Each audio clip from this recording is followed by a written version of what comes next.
Bonjour, ici Steve Perrault, ton coach en santé globale et je suis très heureux de te retrouver sur cette capsule aujourd'hui. On commence avec cette capsule une série de vidéos qui va avoir plusieurs vidéos sur la gestion de poids, l'alimentation, sur ce qu'il faut faire en général. Donc aujourd'hui, on va commencer avec la numéro 1 qui est les fondamentaux au niveau de la gestion du poids. Il y a plusieurs choses à prendre en considération au niveau de la gestion du poids et on va voir les 9 points principaux aujourd'hui auxquels on va s'attarder plus profondément dans chacune des vidéos. Donc aujourd'hui, on va commencer avec le point numéro 1, l'hydratation. Pourquoi commencer avec l'hydratation, boire de l'eau quand on parle de gestion de poids? Bien, simplement parce que chez beaucoup de gens, on confond le signal de soif avec le signal de faim. Donc, souvent, les gens sont déshydratés sans trop le savoir parce qu'ils n'ont pas bu et le cerveau va envoyer un premier signal et la personne, elle pense qu'elle a faim et elle va se mettre à grignoter constamment. Donc, c'est pas optimal. On va voir que l'hydratation chez une femme, c'est environ 2,7 litres par jour qu'il faut prendre et chez l'homme, c'est 3,7 litres par jour. Mais là, je vous arrête, ce n'est pas de l'eau constamment qu'on boit, c'est l'eau inclue dans tous les aliments, donc dans les fruits, dans les légumes, dans les potages, le café, les choses comme ça. Mais on va s'organiser pour que le maximum de nos breuvages dans une journée soit de l'eau. Parce que, comme je dis souvent un peu à la blague, ben, je lave pas mes vêtements avec du café, mais de la même façon, mon corps a besoin d'eau pour pouvoir créer dans les cellules les liquides interstitiels et pouvoir faire bien fonctionner le métabolisme. Point 2, les portions. Bien évidemment, les portions, c'est important et on va voir qu'une assiette maintenant, avec le nouveau guide canadien, c'est environ 50% de fruits et légumes, surtout des légumes. Les fruits étant plus sucrés, on va faire un petit peu attention. On va en manger, mais on limite un petit peu. On va mettre environ le quart de l'assiette de protéines. Et là, selon qu'on fonctionne sur un régime qui a des glucides, ben, l'autre portion sera des glucides, des grains entiers. Et l'autre portion, chez les gens qui sont cétogènes ou qui ont d'autres types de régimes, à ce moment-là, sera plus vers de bons gras. On pourra, dans une vidéo, pouvoir expliquer les différentes alimentations. Je ne suis pas là pour vous dire quelle est la meilleure alimentation. L'important, c'est de comprendre qu'on doit balancer notre assiette et s'organiser pour pouvoir faire en sorte que tous les calories qu'on a besoin dans la journée sont balancées dans ça. Et on va aussi voir un peu, bon, les calories, je ne veux pas entrer dans ça aujourd'hui. Troisième principe, c'est ce que j'appelle le principe 80-20. C'est quoi ça? Ben, c'est qu'on peut se récompenser une fois de temps en temps. On n'est pas à la diète. Le principe présentement, c'est de comprendre qu'une gestion de poids, c'est pas une diète. Faut arrêter ça, les diètes, là. Faut arrêter de se priver, de tordre les choses, parce que lorsque je prive trop mon corps des nutriments qu'il a besoin, lorsque je descends trop mes calories, ce qui va se passer, c'est que mon corps va se mettre simplement en mode économique. Le corps est fait pour survivre et s'il n'y a pas assez pendant un bout, il va baisser le métabolisme de base. Et en baissant le métabolisme de base, si je veux continuer à maigrir, ben, je vais devoir encore baisser. Et c'est pour ça que les gens font des yo-yo et que lorsqu'ils reprennent, ils vont, en mangeant ce qu'ils mangeaient avant, vont reprendre plus de poids qu'avant parce que leur métabolisme de base a baissé. D'ailleurs, on verra dans une vidéo comment réaugmenter le métabolisme. Lorsque vous avez fait plusieurs diètes, et que maintenant, vous regardez un menu et vous prenez du poids, ben, il y a des trucs pour pouvoir réaugmenter graduellement, rééduquer notre corps à pouvoir avoir plus de calories sans prendre de poids. On va pouvoir voir ça. Quatrième point qu'on va voir dans les vidéos, qui est très important aussi, c'est la composition des aliments. Hein? Donc, un aliment contient des calories et là, il y a tout un débat sur une calorie, c'est une calorie. Il n'y a rien de plus faux. Il y a des calories vides, il y a des calories qui contiennent des nutriments. Donc, mon corps, il n'a pas juste besoin d'énergie pour fonctionner, il a aussi besoin de micronutriments pour avoir des réactions chimiques pour maintenir l'homéostasie et maintenir la santé optimale.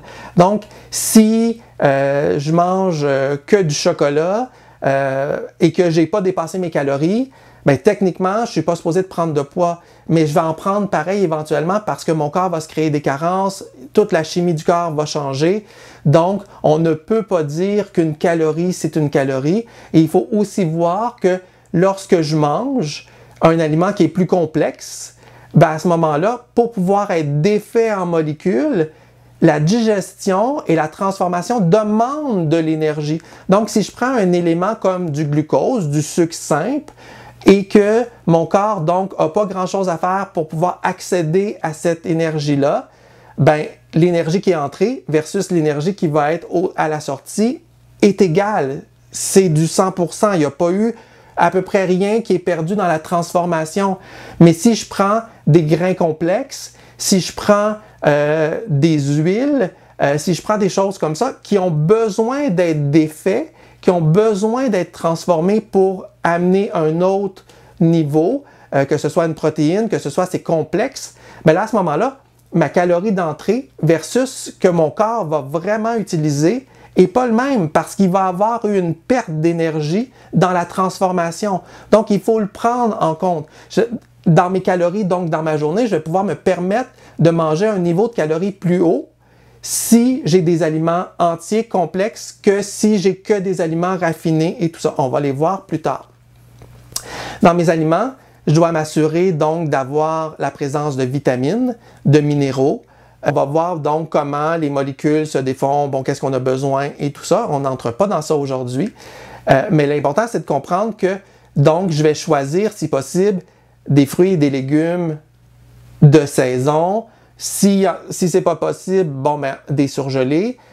Mais je vais essayer donc de prendre des choses de bonne qualité au même principe que je vais m'organiser aussi pour les huiles, de prendre des bonnes huiles, de prendre des bonnes protéines. Donc, on va voir à ce moment-là ce qui est là. Et il faut aussi penser aux antioxydants et on verra donc dans la vidéo des nutriments et tout ça, comment savoir quel type d'antioxydants et à quoi ils servent qui sont là parce que c'est important de s'éduquer face à ça. 5e point, cuisiner. Donc, c'est hyper important de cuisiner plus parce que lorsque je cuisine, je sais ce que j'ai mis dedans. Je sais quels sont les aliments que j'ai choisis, je sais la qualité de mes aliments, je sais les gras que j'ai utilisés, je sais chacune des étapes. Si je vais au restaurant, j'ai aucune idée, à part que ça goûte bon ou pas bon, ce qu'il y a dedans. Donc, et on s'entend, par mesure d'économie, beaucoup de restaurants ne vont pas prendre nécessairement les meilleurs gras, ne vont pas prendre nécessairement les meilleurs légumes ou les meilleurs grains et tout ça. Surtout si on va dans un junk food, plus on descend en qualité de restaurant, ben là, c'est pire que pire. Au niveau de cuisiner, c'est convivial, donc on va s'organiser pour essayer de ne pas manger seul, si possible, à moins qu'on vive seul. Mais si on vit seul, on va éviter de manger devant des écrans. Donc, parce que je dois prendre conscience de ce que je mange. Parce que si je mange et que je vais manger beaucoup plus que si je peux écouter mon signal de faim. Et je vais aussi donc m'organiser pour manger à un certain rythme, prendre la peine de prendre mon temps, de bien mastiquer et je vais donc avoir moins faim. 6. Éviter les aliments ultra transformés. Donc, les aliments qui ont beaucoup de sucre, qui ont des farines simples, que l'industrie a craqué les aliments pour les réassembler, pour créer autre chose. C'est toxique pour le corps, ce n'est pas des vrais aliments. Ça nous fait qu'on a mangé, j'ai plus faim, mais j'ai absolument pas été nourri. Et la présence des vitamines, souvent dans ces aliments-là, c'est des vitamines artificielles ajoutées à la fin pour pouvoir écrire sur la charte que l'aliment est santé. Mais il n'y a rien de santé parce que les vitamines sont dénaturées, c'est des vitamines de mauvaise qualité et on n'a plus la présence de cette soupe de vitamines d'antioxydants qui, dans les légumes, dans les fruits, dans les grains, sont présents naturellement et travaillent en synergie et que le corps peut utiliser avec des enzymes et avec différentes choses. On va voir ces principes-là. 7. S'éduquer. C'est important de savoir ce que je mange. Donc, de savoir mes fruits, mes légumes, ils viennent de où? Je vais essayer de favoriser donc du local, tout ça parce que mon fruit, mon légume a tout probablement mûri sur le plant. Si j'ai un fruit ou un légume qui provient d'un autre pays, qui a voyagé beaucoup, vous pouvez être sûr qu'il a été retiré du plant, il était vert. Il n'avait pas eu le temps de développer toute sa capacité de vitamines, toute sa capacité de tous les micronutriments qu'on a besoin, qui sont par le soleil, par le temps. Ça prend du temps créer un bon aliment à la nature et qui va donc nous redonner tout ce qu'on a besoin. Savoir lire les étiquettes, bien évidemment. Donc, on va prendre un temps dans une vidéo pour vraiment regarder quelle est la composition des aliments, c'est quoi au niveau des étiquettes, c'est quoi les différents produits chimiques quand on voit des noms à coucher dehors, ça veut dire quoi? Est-ce que c'est dangereux? Est-ce que c'est pas dangereux? Certains ne le sont pas, certains le sont. Donc, on va faire attention à ça. On va ensuite de ça au 8. Le point 8, c'est bouger. Pourquoi 8 pour bouger? Pourquoi on le met si tard dans la séquence, bouger? Bien, simplement parce que pour la gestion de poids, l'alimentation, c'est vraiment la clé. L'hydratation, c'est vraiment la clé. Oui, bouger, ça fait une différence. Il faut bouger. On est des êtres qui sont faits pour bouger.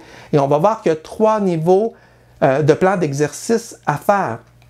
Donc, un plan d'exercice sain contient du cardiovasculaire, contient un renforcement musculaire et va contenir aussi des étirements, de la flexibilité. On va voir qu'on a besoin de travailler tous ces plans-là et on va même ajouter les exercices de respiration qui vont avoir 2 choses. Donc, aider à tout mon système cardiovasculaire, aider mon corps à bien oxygéner les cellules pour que leur système métabolique se fasse de façon optimale et aussi pour gérer le stress. Et on a vu dans une autre vidéo que la gratitude, donc prendre la peine d'être présent, d'être reconnaissant, donc avoir de la gratitude quand je mange, c'est extraordinaire et parce que ça me met en cohérence cardiaque et on a vu que la cohérence cardiaque avec la gratitude et la respiration permettait de travailler au niveau de la gestion du stress, au niveau métabolique et même au niveau, les études montrent qu'on peut perdre du tour de taille en étant en cohérence cardiaque si on le fait de façon régulière. Donc, c'est des bonnes habitudes à prendre. Prendre son temps, être présent. 9, le dernier point qu'on va aborder, c'est la gestion du stress. Le stress, ça oxyde et ça fait que par la suite, sur le coup, j'ai pas faim, mais je vais avoir très très faim par la suite. On va aussi voir la qualité du sommeil. Il est prouvé scientifiquement que lorsque je suis en manque de sommeil, les signaux chimiques, les neurotransmetteurs qui vont avec la satiété et tout ça, les hormones qui vont aller avec ça, sont débalancés et je vais avoir envie de manger plus. Donc, c'est hyper important d'avoir une bonne hygiène totale au niveau de tous les plans. Donc, ça va favoriser un équilibre. Sur ce, j'espère que cette vidéo-là a fait un tableau, a brossé un premier tableau et a amené des premières informations.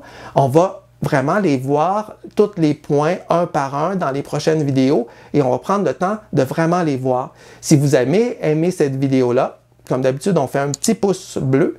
Si vous n'êtes pas encore membre sur ma page, ben, je vous invite à vous inscrire et à mettre la notification pour pouvoir être averti lorsque les prochaines vidéos des capsules de la gestion de poids vont sortir. Et il y en a sur d'autres sujets aussi qui s'en viennent. Vous avez en dessous aussi le lien de mon site web si vous voulez voir les services que j'offre.